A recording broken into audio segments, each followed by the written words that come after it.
Sabe aquele paciente que geralmente é descrito como uma pessoa que tem dificuldade de lidar com as frustrações ou precisa sempre estar no controle de tudo? E com o tempo, a terapia parece não avançar? E aí surge uma dúvida muito importante. Estamos lidando com traços de personalidade mais rígidos ou com um transtorno de personalidade de fato? É sobre isso que vamos falar nesse vídeo. Então já pega o papel e a caneta, que hoje você vai entender de vez. O que diferencia um transtorno de personalidade de um traço de personalidade e como isso muda o manejo clínico. Se você é novo por aqui, seja muito bem-vindo.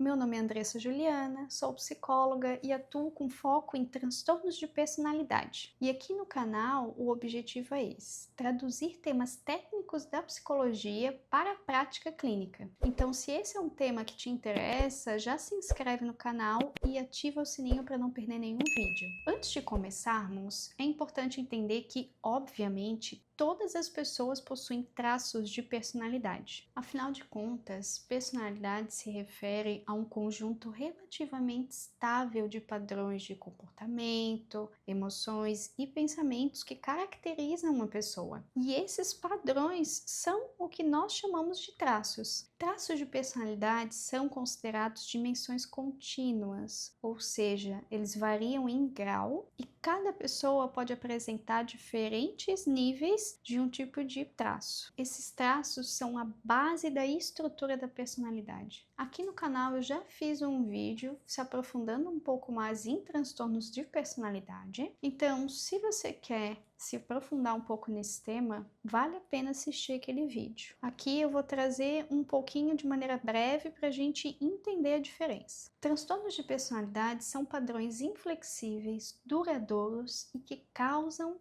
prejuízo clínico significativo. Eles aparecem em múltiplos contextos diferentes, no trabalho, em casa, na própria terapia. O sujeito ele sofre com isso, ou faz os outros sofrerem, ou inclusive pode ser os dois. Não é episódico como um transtorno de humor, é o jeito da pessoa funcionar. Na clínica, isso não aparece como uma lista de sintomas, aparece no jeito de o paciente funcionar com você, com as tarefas e com os limites da terapia. O traço envolve comportamentos situados e flexíveis, que podem inclusive ter uma função adaptativa em alguns contextos. Já no transtorno, os comportamentos eles são rígidos, são inflexíveis e eles causam prejuízo. Vou te dar um exemplo. Uma pessoa tem com muita frequência o comportamento de tentar controlar muitas variáveis no trabalho. Em casa com a família, não funciona assim. Isso é um exemplo que pode ser de um traço. Já uma pessoa que precisa controlar tudo o tempo todo, em múltiplos contextos, mesmo quando isso traz prejuízo para ela, nós podemos estar falando de um transtorno de personalidade. Podemos nos perguntar se esse padrão apresentado ele é generalizado ou ele se apresenta somente em alguns contextos. Em traços acentuados, a pessoa tem geralmente o insight mais preservado e tende a se engajar em mudança quando ela percebe prejuízos. Já no transtorno, a maioria dos pacientes tem um insight pobre sobre os padrões. E o sofrimento geralmente é atribuído a fatores externos, como, por exemplo, o comportamento do outro. Vou te dar alguns exemplos. É muito diferente a pessoa desconfiar de colegas de trabalho após uma situação específica, mas ainda considerar receber explicações alternativas, de uma pessoa que apresenta um padrão de desconfiança persistente de todas as pessoas ao redor dela. Interpreta frequentemente gestos neutros como ameaças e recusa ajuda por medo de ser enganada. Também é muito diferente uma pessoa altamente organizada que gosta de listas, de cronogramas de trabalho, mas consegue ser flexível com imprevistos e tem momentos para relaxar. De uma pessoa que é rígida, é perfeccionista ao extremo,